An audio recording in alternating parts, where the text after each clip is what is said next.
Мына ауылда туып өскен. Үйім міне тұрмын жері ескі. Мына біздің қорым. Осы қорымның ішінде жатқан ата-бабаларымыз 1800 жылдан бастап жатыр осы қорымның ішінде. Бала кезімізде міне мына жерде біз картошка салатынбыз осы жерде. Өзен тасып суы мына огородтың ішіне кіретін бізде. Картошка ішіне дейін кіріп кететін. Қазір енді су тартылып қалды, өйткені Астана жақтан су келмейтін болды есілден. Қардың суымен жиналады, міне көл. Арасы былай қарап тұрсаңыздар, мына шеткі үйден бастап 100 метр арасы. Ауылдың бүкіл малы осы жерде жайылады, осын су ішеді. Ар жақтары, жолдың ар жағы бәрі егін бізде. Егін алқаптары. Ол жаққа мал жайылмайды. Жайылатын жер осы өзеннің маңайы ғана. Ауылдың малын жаятын. Басқа жайылым жоқ. Енді егер мына өзенімізді алып қойса, ауылдың адамдары қайда барады? Қалай күнелтеді? Өз жыртықтарын өздері жамап отырған адамдарда ешкімнен көмек сұрап отқан жоқ. Өз жағдайларын өзі жасап, малдың арқасында өмір сүріп отыр ауылдың адамдары. Өйткені мұнда өнеркәсіп, жұмыс орындары жоқ. Тек малдың арқасында ғана.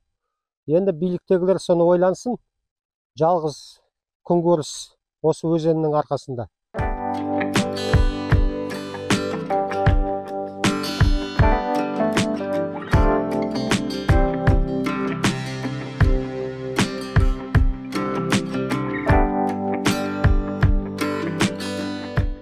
Халық осы малмен күн көріп отыр. Онда бұл жерде өмір сүру мүмкін болмай қалады. Сондықтан біз осыған жиналып отырмыз. Ата-бабамыздан бұл жерде бұрын су болмаған кезде көлден, күл ауыл көлден су ішетін де, мұз ойып. Оны бәрін осы жігіттер кішкене жасы келгендер біледі. Көлден ойып мұзды қыстыгүні үйдің қасына үйіп қоятынбыз.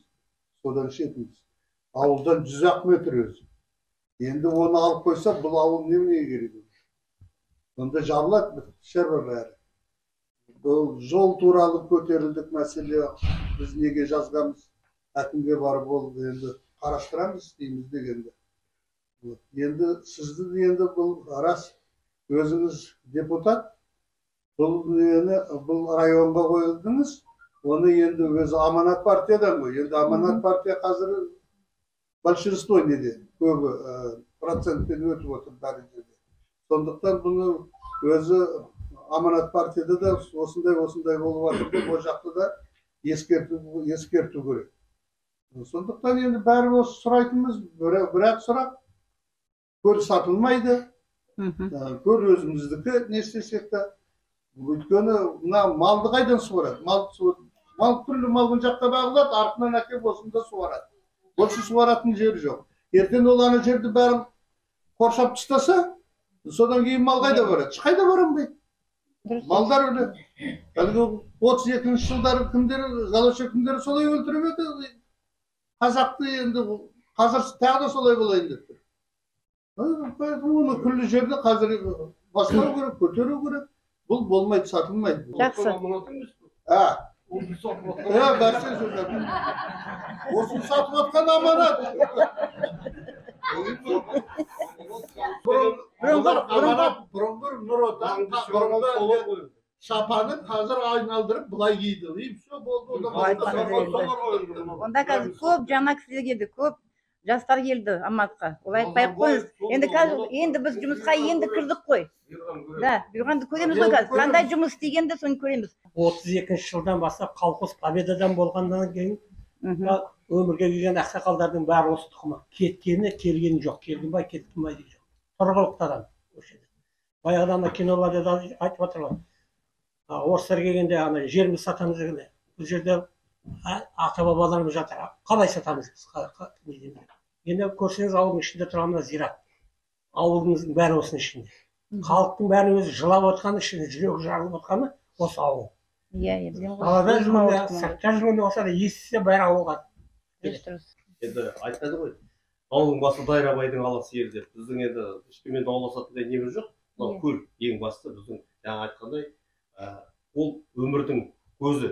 Бұл көл осылай сатылып кеткеннен кейін осынша халық көтеріліп, енді жұрттың ашуын туғызып отыр. Неге десеңіз, жаңағы өткенде біз біраз хаттарды, протоколдарды керекті инстанцияларға апарғанбыз. Міне біз олар бізге жауабын 15 жұмыс күні ішінде қайтару керек. Енді ойлаймыз, енді оң шешімін табады деп. Енді болмаса біз енді сотқа жүгінуге мәжбүр боламыз. Енді сондықтан да сізді шақырып, сіз осыған бір өзіңіздің депутаттық сұранысыңызды жіберіп, осы жұртқа қолқабысыңызды тигізеді деп ойлаймыз, сізге сенеміз.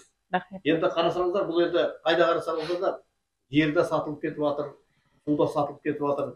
Бұл жалғыз мұрттықтың ғана тағдыры емес, бұны өзіңіз айтып тұрсыз ба? Тастауылда, мына Қорғалжын өңірінде қандай көлдер сатылып кетіп, оны бірінші келген инвестор ол әрине әдемі сөйлейді. Бүйтеміз, сөйтеміз. Бізге оның әдемі сөйлеудің керегі жоқ. Ол 49 жылда сіз де болмайсыз, мен де болмаймын. Ол бір ала біледі. 49 жылдан кейін біздің келесі ұрпағымызға не деп айтамыз? Қараңызшы. Сондықтан да бізге өте ауыр бұндай жағдай. Енді біз аяғына дейін барамыз. Бұл көлік сатылмайды да, ешкімге жалға берілмейді де, алатын жалға алам, жұмыс істеймін, ауылға пайдамды келтіремін деген өзіміздің азаматтар болса, біз оны қолдаймыз. А былай бізге шеттен инвестор не керегі жоқ. Біз балық жемейміз, балық ауламаймыз. Ол бізге айтады, балық ауласын. Бізге балық керегі жоқ. Бұл балықты аулайтын болсақ, былай аламыз. Сондықтан да сізге сенеміз, сенім артып отырмыз. Осы халық міне қаншама халық жиналып отыр. Соған рахмет. Осылай келіп, бізбен осылай өзіңіздің пікіріңізді білдіруге келгеніңізге осыға көп рахмет айтамын. Ол жігіт келмейді. Ол жігіт өткенде Көкшетауда өзімен жеке былайда сөйлескенбіз. Ол жігіт келмейді. Ол уже интерес жоғалтты. Ол единственный қазір ақшасын шығарып алу, ақшасын қайтарып беру. Ол жаңа 1.750.000 келіп тұр ғой. Қай жерге берді, сол жерден алып. Иә, өткенде ағаларымыз айтты, ол ақшасын бере салайық, біз ақшасын береді. Біз оған қазір соттың шешімін береміз. Мейлі сен сотта сатсың ба, атсасың ба, қай жерге бердің, сол жерден алып. 750.000 доллар төлегенше 750.000 ауылдың несін ғой. Сол бұл біздің неміз. Бір шешім сонымен шешіледі болмаса, біз сотқа жүгінуге мәжбүр боламыз. Бұл өзі посредник ол дейді. Сөзімен солай айтылды. Міне кім Қабыл ағамыз болды, сөйлеген Марат болды, да?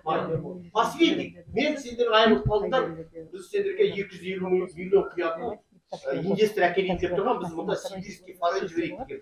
Мен осылай шақырып айтқаныңызға қандай жағдай болған бәрін өзім мұны телефонды аламын, содан кейін сізге не тапсырып, звондап айтамын, жақсы ма?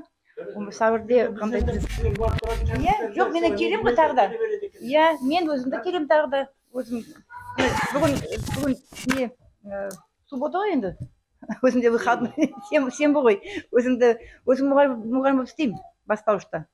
Бастауыш мектепте. Сол сенбі болса да келдім. Осылай маған звондап болатын соған келдім енді.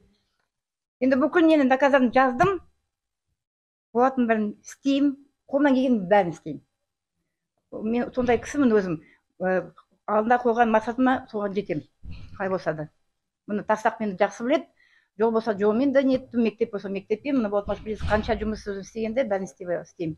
Енді бүкіл нені істеймін деген айта алмаймын, конечно. Енді қолынан келгенін қандай не болғанда соны істеп беремін. Сіз білесіз ғой. Рахмет. Мен деп отырмын.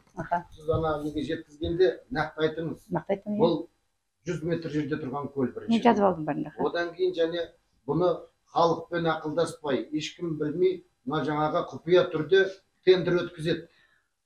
Соған халық ашынып отыр. Қалай енді? Халық бұл жерде отырған жай ойыншық па сонда? Халықпен ойнамасын олар. Бұл өзіміздің жаңаға тұрғылықты халықтар басқа жақтан ешкім жаңағы бұл жерде кеп бірдеңе алып атқан жоқ. Осы судан күн көріп отыр. Соған баса назар аударыңыз. Көлдің қасындағы, ауылдың қасындағы көл неге сатылған? Жауапты адамдар жауапқа тартылсын. Неге олар сатады? Халықпен ақылдаспай. Сол ең бірінші мәселеміз осы. Және көлсіз ел құрып кетеді. Мына гүлденіп тұрған ауылымызды неге олар біреуге құртуға тиісті? Біз оған жайдан жай үндемей қалмаймыз. Жол бермейміз. Керек болса, ана жаңға жоғары нелерге дейін барамыз. Ген прокуратурасы болсын, президенттің әкімшілігіне болсын.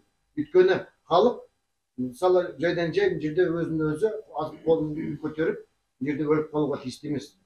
Болашақ ұрпақ үшін істейтін шаруаны біз істейміз. Сондықтан сіз халықтың қалауысы ретінде сізге осы тапсырысымыз осындай. Енді мен де ауылдың қызымын өзім. Маған ауыл деген ыстық енді. Сол ауылда бәріміз жақсы тұрайық деп, енді сол үшін ғана осыған білесіз ғой енді. Түсініп. енді мен ғана бірінші рет өзім енді ғана депутат болдым, қолымнан келгеннің бәрін істеймін енді.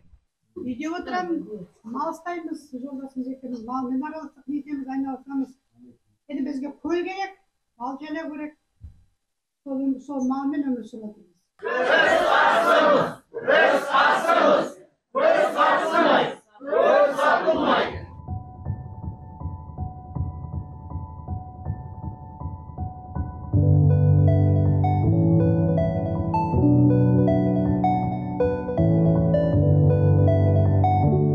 Жалға берілуі мүмкін. Бір нәрсені білген дұрыс. Егер жалға берілсе, тиісті су пайдалану шарты бекітілсе, және тиісті сол көлемде ол өзге азаматтардың құқықтарын шектемесе, мұндай жағдайларды іске асыруға мүмкіндігі бар. Су кодексі белгілеп отыр. Бірақ та егер де су айдынның толығымен барлық кіреберісін бәрін алып қойса, және өзге ауылдың тұрғындары су объектісіне жаңа қол жемтерлігінде жоққа шығарса, то есть доступы болмаса мұндай жағдайларда, яғни суға бара алмай қалатын жағдай туындап тұрса, мұндай жағдайларда бұл экологиялық кодекстің нормасы бұзылды. Экологиялық кодексте мынандай бап бар. Ортақ табиғи пайдалану құқығы. Ол әрбір адам тумысынан су объектілері, орман объектілері, ерекше қорғалатын табиғи аумақтарды еркін пайдалануға мүмкіндігі бар. Егер де табиғи су объектісіне жаңағы кіріп шығуға еркін, шомылуға мүмкіндік болмаса, мұндай жағдайда оның құқығы бұзылады. Демек, бұл жерде табиғат прокуратурасы, жер ресурсын басқару комитеті, сол сияқты экологиялық инспекция, орман инспекциясы, су инспекциясы тексерісті тағайындап, мынау егер барлық су айдыны иелікке өтіп кетсе, мұндай жағдайларда сол тендер не конкурстың заңдылығын тексеру керек. Құқық куәландыратын құжаттамалар шартты тексеру заңдылықта. Егер де заң бұзушылық орын алса, себебі ол жерде барлық су объектісі жалға берілмейді. Азаматтарға еркін су пайдалану құқығы беріледі. Тіршілік көзі, жалғыз тіршілік көзі. Бұдан басқа мына маңайда су жоқ. Ар жағында бар, бірақ ол жаққа мал бармайды. Міне мына ар жағында огород деген тұр ғой, міне тал өскен. Ол да уже жеке меншікке өтіп кеткен, шарбақтар тізіліп тұр ғой, көріліп тұр, қоршап алған. Ар жағындағы талдарынан. Енді мынаны өткізсе, бұны да қоршап алады, сонда ауыл тоз-тоз болып көшіп кетеді, не істейді басқа? Ауыл халқының арызын тыңдадық, депутаттың уәдесін алдық. Енді осы арызды тиісті органдарға жеткізуге барымыз саламыз. Мәселе түпкілікті шешілмейінше қадағалап отырамыз. Егер сіз тұратын жерде де мәселе болса, тиек арнасына хабарласып, арыздан отырыңыздар. Аман, сау болыңыздар.